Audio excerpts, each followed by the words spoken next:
IPL బెట్టింగును మించిపోయింది APL betting. ఉమ్మడి తూర్పుగోదావరి జిల్లా వ్యాప్తంగా పొలిటికల్ పుంజులు రంజుమీదున్నాయి. పందెంకోళ్లు కొక్కరుకో అంటున్నాయి. ఆంధ్ర పొలిటికల్ లీగ్ విన్నర్ ఎవరు అంటూ జూన్ 4 దాకా ఆగలేమో అంటున్నారు బెట్టింగ్ రాయుళ్లు. ఇక రెండు వర్గాల పందెం రాయుళ్లు విజయం మాదంటే మాది అంటూ కాయ్ రాజా కాయ్ అంటున్నారు. జిల్లాలో ఆ ఒక్క స్థానంపైనే అందరి చూపు. దానిపైనే భారీగా 100 కోట్ల బెట్టింగ్ నడుస్తోందంటే ఆశ్చర్యపోనక్కర్లేదు. అయితే ఆంధ్రాలో అందరి నోటా వినిపిస్తున్న ఒకే నియోజకవర్గం పేరు పిఠాపురం. ఇప్పటివరకు కొందరకు పరిచయమున్న ఈ నియోజకవర్గం పవన్ కళ్యాణ్ పోటీలో నిలిచిన కారణంగా ప్రపంచవ్యాప్తంగా అందరినీ తనవైపు తిప్పుకుంది. అయితే ఈ నియోజకవర్గంలో గెలుపుపై కూటమి, వైసీపీ వాళ్లు విశ్వాసంగా ధీమాను కనబరుస్తున్నారు. అయితే ఈ నియోజకవర్గంలో గెలుపు వైసీపీదే అని సర్వేలు చెబుతున్నాయి.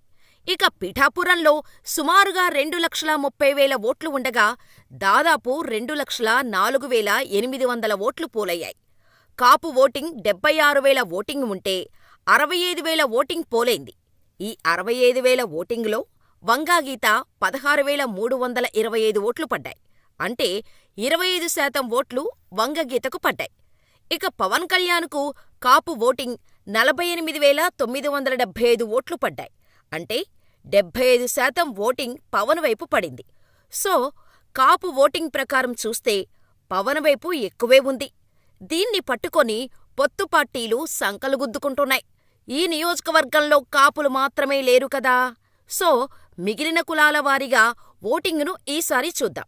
ఈ నియోజకవర్గంలో బీసీ ఓటింగ్ 95,000 ఓటింగ్ ఉంటే 81,700 ఓటింగ్ పోలైంది. అందులో భాగంగా గీతకు 55% బీసీలు పట్టం కట్టారు. అంటే 45,000 ఓట్లు వంగాగీతకు పోలైంది. ఇక పవన్ కళ్యాణ్ విషయానికి వస్తే 36,700 ఓట్లు పడ్డాయి బీసీ వర్గాల నుంచి. బీసీ ఓటింగులో పవన్ కళ్యాణ్పై వంగాగీత పూర్తిగా డామినేషన్ క్లియర్గా కనిపిస్తోంది. ఇక ఎస్సీ, ఎస్టీల ఓటింగ్ చూసుకుంటే 46,000 ఓటింగ్ ఉంటే 39,560 ఓట్లు పోలయ్యాయి. అందులో 80% ఓట్లు వంగగీతకు పడ్డాయి.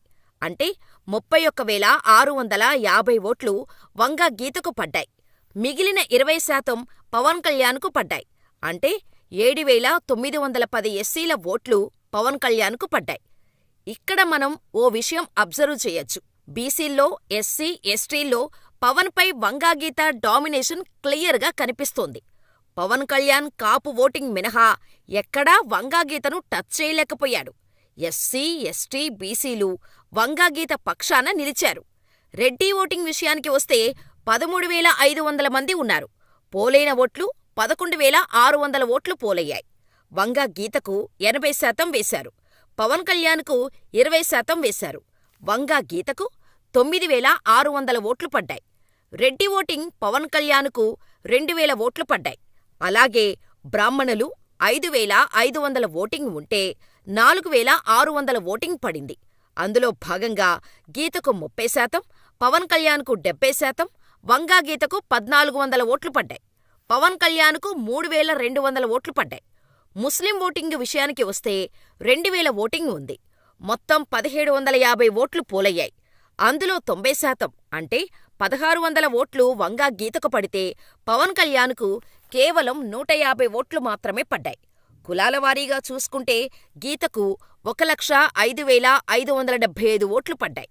పవన్ కళ్యాణ్కు 98,955 ఓట్లు పడ్డాయి. అంటే వంగగీత మెజారిటీ 6,640 ఓట్లు. ఈ లెక్కతో చెప్పవచ్చు 6,600 ఓట్ల మెజారిటీతో వంగగీత పవన్ కళ్యాణ్పై విజయం సాధిస్తున్నారు. అయితే పిఠాపురంలో ఉన్న బీసీల్లో శెట్టి బలిజ, పద్మశాలి యాదవులు, అగ్నికుల క్షత్రియ, నాయి బ్రాహ్మణ, రజకులు, కమ్మరులు, నగరలు వంగగీతకు పట్టం కట్టాలని ఫిక్స్ అయినట్టు తెలుస్తోంది. దీనికి కారణం పవన్ కళ్యాణ్ ఒక వర్గాన్ని, ఒక కులాన్ని నమ్ముకొని రాజకీయం చేయడమే. అయితే పోలైన ఓట్లల్లో దాదాపు 70% పవన్ కళ్యాణ్కు పడ్డాయని పవన్ అభిమానులు, కార్యకర్తలు చెప్పుకుంటున్నారు. ఇది ప్రజాస్వామ్యం. అందరూ కలిసి ఓటు వేస్తేనే నాయకుడు గెలుస్తాడు. ఒక కులం ఓట్లతో ఏ నాయకుడూ గెలవడు. ఈ చిన్న లాజిక్ని కూటమి నేతలు మర్చిపోయినట్టున్నారు. అయితే పిఠాపురం నియోజకవర్గంపై వందల కోట్లలో బెట్టింగులు నడుస్తున్నట్టు గుసగుసలు వినిపిస్తున్నాయి. అయితే సర్వేలు అన్ని చూసిన రాజకీయ విశ్లేషకులు పవన్ని నమ్ముకుంటే నట్టేట మునిగినట్టే అంటున్నారు. ఎవరూ బెట్టింగు చెయ్యొద్దు అని సూచిస్తున్నారు.